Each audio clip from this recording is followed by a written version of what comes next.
അനു, ഞാനേ ജ്യൂസ് അടിച്ചു വെച്ചിട്ടുണ്ട്, എടുത്തരട്ടെ? എനിക്ക് ജ്യൂസ് ഒന്നും വേണ്ട. അത് എത്ര പ്രാവശ്യം ഈ ജ്യൂസ് കുടിച്ചോണ്ട് നടക്കണേ. എനിക്ക് നല്ല പക്കവട കഴിക്കാൻ തോന്നുന്നുണ്ട്. ഒന്ന് ഉണ്ടാക്കി തരോ? പക്കവടയൊക്കെ ഞാൻ ഉണ്ടാക്കി തരാം, അതൊന്നും ഒരു കുഴപ്പമില്ല. പക്ഷെ നീ ജ്യൂസ് ഒഴിവാക്കരുത്. ഇതിപ്പോ കുഞ്ഞിന്റെ വളർച്ചയ്ക്ക് ജ്യൂസും ഫ്രൂട്ട്സും ഒക്കെ വളരെ അത്യാവശ്യം. ആ എന്നാലേ ഞാൻ അമ്മയ്ക്കുള്ള പക്കവടയും ഭാവിക്കുള്ള ജ്യൂസ് എടുത്തിട്ട് ഇപ്പൊ വരാട്ടോ. ആയിക്കോട്ടെ.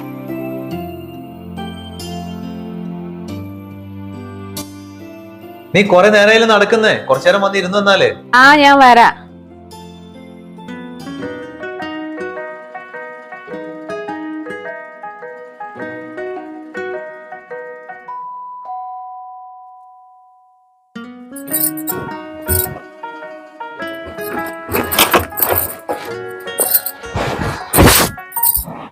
ആഹാ, നീ ഇവിടെ നിക്കുക?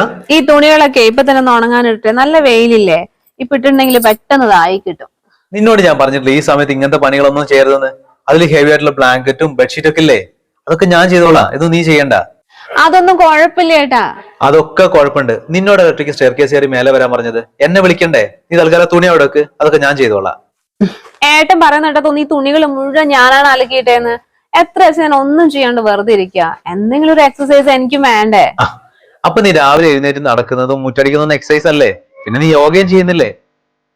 തൽക്കാലം അത്ര എക്സസൈസ് ഒക്കെ മതി. നീ ഇപ്പൊ തുണി അവിടെ വെച്ചേ.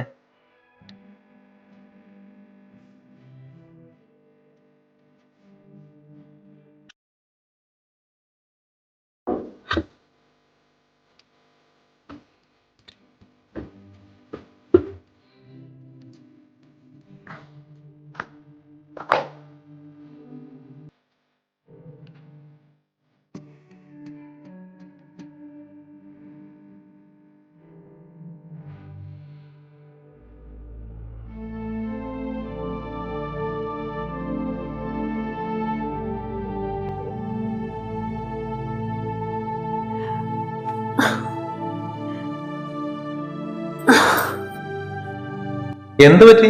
നീ എന്താ ഇവിടെ ഇരിക്കുന്നേ? അയ്യോ, എനിക്കിനി ഇറങ്ങാൻ വയ്യ. ഇപ്പൊ ടയർഡായില്ലേ? അതുകൊണ്ടാ ഞാൻ പറഞ്ഞു ഇങ്ങനെ ഒറ്റയ്ക്ക് സ്റ്റെപ്പ് കയറി വരണ്ടാന്ന്. വാ.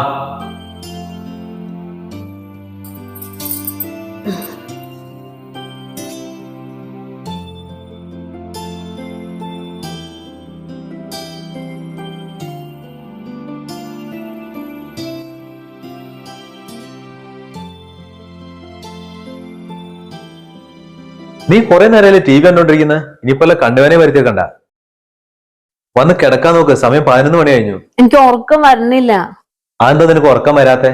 അതൊന്നും എനിക്ക് അറിയില്ല. ഏട്ടനും വന്നിരിക്കും പ്ലീസ്. രാവിലെ ഓഫീസിൽ പോണ്ടതാ. നീ എപ്പോഴാണോ എഴുന്നേക്കാൻ പറ്റുക? അതെ, ഞാൻ കുറെ ദിവസമായി ഒരു കാര്യം പറഞ്ഞ് വിചാരിക്കുന്നത്. നമുക്ക് കുറച്ച് ദിവസത്തേക്ക് എവിടേക്കെങ്കിലും ഒരു യാത്ര പോയാലോ? ഈ സമയത്തോ? അതൊക്കെ വലിയ ബുദ്ധിമുട്ടാവില്ലേ? നമുക്ക് ഇപ്പൊ തന്നെ നീ ഒന്ന് മേലെ കയറി താഴെ വരുമ്പോഴത്തേനും ക്ഷീണിക്കുന്നുണ്ട്. അപ്പൊ നമുക്ക് ഇത്രയും ദൂരമൊക്കെ പോയിട്ട് വരാൻ പറ്റുമോ? അതൊന്നും കുഴപ്പമില്ല. ഞാൻ ഒറ്റയ്ക്കല്ലല്ലോ പോകുന്നത്, ഏട്ടനും കൂടി ഇല്ലേ? അതല്ല, നമുക്കിപ്പത്തെ സിറ്റുവേഷൻ കൂടെ നോക്കണ്ടേ? എന്ത് സിറ്റുവേഷൻ? എനിക്ക് ഒരു കുഴപ്പമില്ല. ഈ സമയത്ത് എല്ലാ സ്ത്രീകൾക്കും ഇങ്ങനത്തെ ഓരോ ആഗ്രഹങ്ങളൊക്കെ കാണും. അത് സാധിച്ചു കൊടുക്കാന്നുള്ളേ ഭർത്താക്കന്മാരെ കടമയാ. ഇതിപ്പോ അതൊന്നും അല്ല. നിങ്ങൾക്ക് എന്നെ കൂട്ടിക്കൊണ്ടുള്ള മടി കൊണ്ടല്ലേ? നീ എന്താ ഇങ്ങനെ പറയുന്നേ? നിനക്ക് ഓക്കെ ആണെങ്കിൽ നമുക്ക് എവിടെ വേണമെങ്കിലും പോവാം. ഒരു കാര്യം ചെയ്യാം, നമുക്ക് നാളെ പ്ലാൻ ചെയ്യാം എവിടെ പോകണം എന്നുള്ളത്.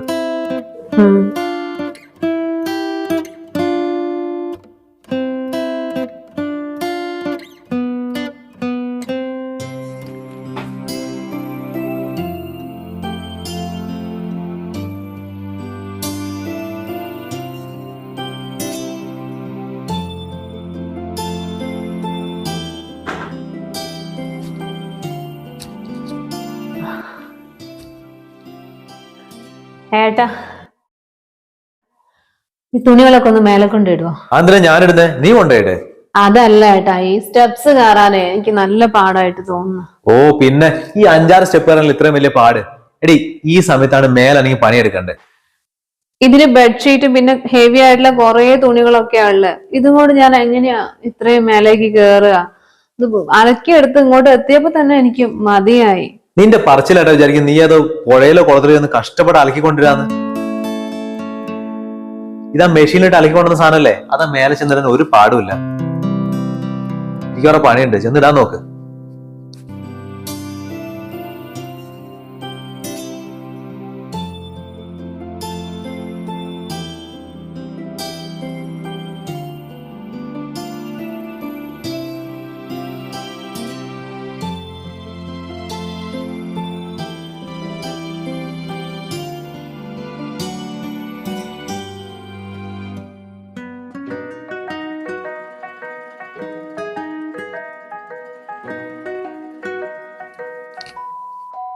അത് ശരി, നീ ഇത്ര നേരം അടുക്കളയിൽ കയറിയില്ല?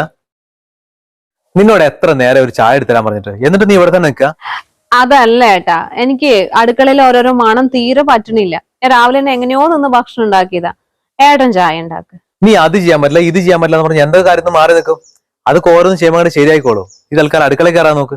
എനിക്ക് ഒട്ടും പറ്റാത്തോണ്ടല്ലേ ഞാൻ പറയണത്. അടുക്കളയിൽ കയറുമ്പോ ആ എണ്ണേന്റെയും ചില കറികളെയൊക്കെ മണം വരുമ്പോ തന്നെ എനിക്ക് വൊമിറ്റ് ചെയ്യാൻ ഫീൽ ചെയ്യാ. ഈ സമയത്ത് ഏട്ടൻ ഒറ്റയ്ക്ക് ചായ ഉണ്ടാക്കി കുടിക്കാം. ഇതിപ്പോ എനിക്ക് ഇങ്ങോട്ട് ഭക്ഷണം ഉണ്ടാക്കി തരേണ്ട ആളാ. എല്ലാ ഭക്ഷണം ഉണ്ടാക്കി കൊണ്ടുവന്ന് നിന്റെ മുന്നിൽ വെച്ചാൽ നീ എന്താ പേഷ്യന്റ് ആണോ?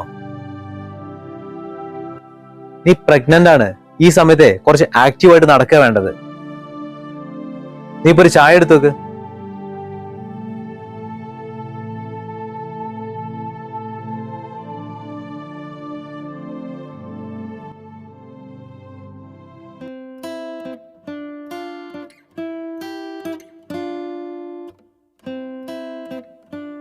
പിന്നെ ഏട്ടാ, ഇപ്പോഴേ കുഞ്ഞിന്റെ മൂവ്മെന്റ്സ് ഒക്കെ കുറെ കൂടുതലാകുന്ന സമയം.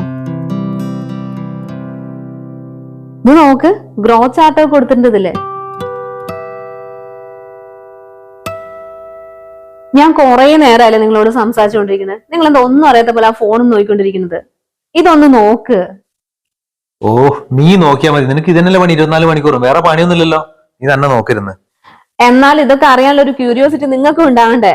നിങ്ങളൊരു അച്ഛനാവാൻ പോവല്ലേ? നീ ഇപ്പൊ ചെന്ന് കിടക്കാൻ നോക്ക്. പാതിരാത്രിക്കാണ് അവളുടെ ക്യൂരിയോസിറ്റി. മനുഷ്യനോട് ഓർക്കാൻ വന്നിട്ടയ്യാ. അതെ, എനിക്ക് തീരെ ഉറക്കം വരണില്ല. എന്ന് കുറച്ചു നേരം കൂടി ഇവിടെ ഇരിക്കും. നിനക്ക് ഉറക്കം വരുന്നില്ലെങ്കിലേ നീ ഇവിടെ തന്നെ ഇരിക്കേ. എനിക്ക് നാളെ ഓഫീസിൽ പോകണല്ല. ഓരോ ദിവസം ഓരോന്നും കൊണ്ട് വന്നോളും.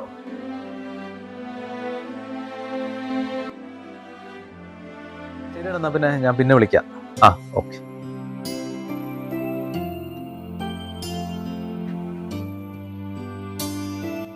അതെ, എനിക്കൊരാഗ്രഹം. ഇതിപ്പോ എത്രയായി വീട്ടിനകത്ത് തന്നെ ഇങ്ങനെ എവിടേക്കും പോകാൻ പറ്റാണ്ടിരിക്കണേ. എന്നെ എവിടേക്കെങ്കിലും പുറത്തൊക്കെ കൂട്ടിക്കൊണ്ടുപോകോ?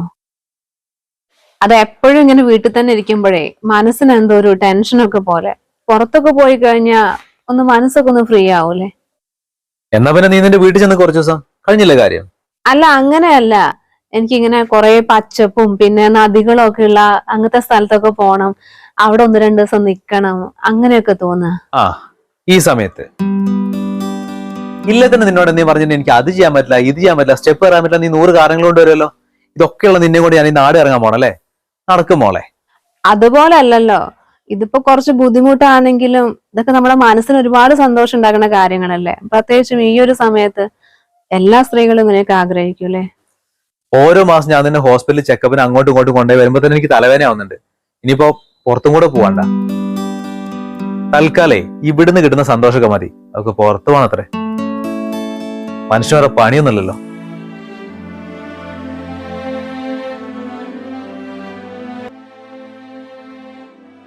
ഓരോ സ്ത്രീയും ഒരുപാട് ഇമോഷൻസിലൂടെ കടന്നു പോകുന്ന ഒരു സ്റ്റേജ് ആയിരിക്കും ഈ പ്രഗ്നൻസി ടൈം എന്ന് പറയുന്നത്. അവിടെ സന്തോഷം എന്നൊരു ഫീലിങ്ങിനും അപ്പുറം ടെൻഷനും സ്ട്രെസ്സും ആകാംക്ഷയും അങ്ങനെ ഒരുപാട് ഇമോഷൻസ് ഉണ്ടാകാം. ശാരീരികവും മാനസികവുമായ ഒരുപാട് ചേഞ്ചസിലൂടെ കടന്നു പോകുന്ന ഈ ഒരു അവസ്ഥയിൽ തന്റെ സന്തോഷങ്ങളെയും സങ്കടങ്ങളെയും ആകുലതകളെയും എല്ലാം അതേപോലെ തന്നെ ഏറ്റെടുക്കുന്ന ഒരു പാർട്ട്ണറെ ആയിരിക്കും ഏതൊരു പെൺകുട്ടിയും ആഗ്രഹിക്കുക. അമ്മയാകാൻ പോകുന്ന ഒരു സ്ത്രീയുടെ ഫിസിക്കൽ ഹെൽത്തും മെന്റൽ ഹെൽത്തും ഒരുപോലെ ഉറപ്പുവരുത്തേണ്ട ഒരു ബാധ്യത അത് സ്വന്തം ഭർത്താവിനല്ലാതെ വേറെ ആർക്കാണ്, അല്ലെ? അപ്പോ ഈ വീഡിയോയെ കുറിച്ചുള്ള നിങ്ങളുടെ അഭിപ്രായങ്ങൾ തീർച്ചയായും കമന്റ് ചെയ്യണേ. പിന്നെ ഈ വീഡിയോ ഇഷ്ടമായാൽ ലൈക്ക് ചെയ്യുന്നതിനോടൊപ്പം തന്നെ ഷെയർ ചെയ്യാനും മറക്കല്ലേ.